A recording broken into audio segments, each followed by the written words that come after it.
বাংলাদেশ থেকে তৈরি পোশাক ও বেশ কিছু প্রক্রিয়াজাত পণ্যে স্থলবন্দর দিয়ে আমদানির ক্ষেত্রে শনিবার নিষেধাজ্ঞা আরোপ করেছে ভারত। দেশটির বাণিজ্য মন্ত্রণালয়ের অধীন বৈদেশিক বাণিজ্য অধিদপ্তর এক বিজ্ঞপ্তিতে জানায়, এই নিষেধাজ্ঞা তাৎক্ষণিকভাবে কার্যকর হবে।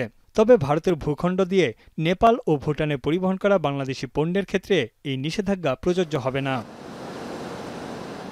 ভারতের বাণিজ্য মন্ত্রণালয় আরও জানায়, আসাম, মেঘালয়, ত্রিপুরা, মিজোরাম এবং পশ্চিমবঙ্গের চ্যাংরাবান্ধা ও ফুলবাড়ী শুল্ক স্টেশন দিয়ে প্লাস্টিকজাত পণ্য, কাঠের আসবাবপত্র, প্রক্রিয়াজাত খাদ্য, বিভিন্ন ফল, জুস ও কার্বনেটেড পানীয় এবং তুলা আমদানির উপরও নিষেধাজ্ঞা দেওয়া হয়েছে।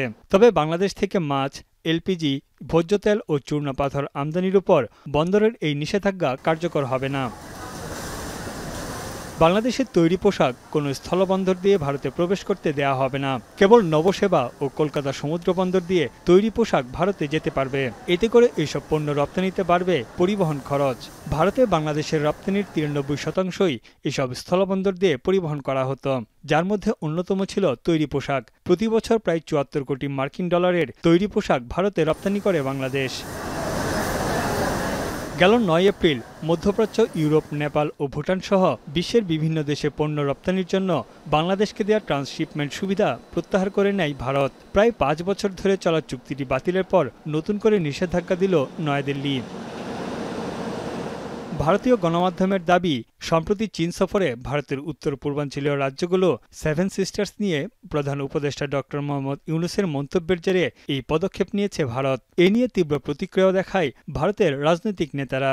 এর আগে তৈরি পোশাকের ক্ষেত্রে বাংলাদেশের সুবিধা প্রত্যাহারে ভারত সরকারের কাছে দাবি জানিয়েছিলেন দেশটির ব্যবসায়ীরা। এদিকে ভারতের মূল ভূখণ্ডের সঙ্গে সেভেন সিস্টার্সকে যুক্ত করতে মেঘালয়ের শিলং থেকে আসামের শিলচর পর্যন্ত ৪ লেনের নতুন মহাসড়ক তৈরির পরিকল্পনা নিয়েছে দিল্লি, যা শেষ হবে ২০৩০ সালে। বাংলাদেশের উপর উত্তর পূর্বাঞ্চলীয় রাজ্যগুলোর নির্ভরশীলতা কমাতে এই প্রকল্প হাতে নিয়েছে দেশটির জাতীয় মহাসড়ক এবং অবকাঠামো উন্নয়ন কর্পোরেশন লিমিটেড। তানভীর জানি, এখন বিশ্ব।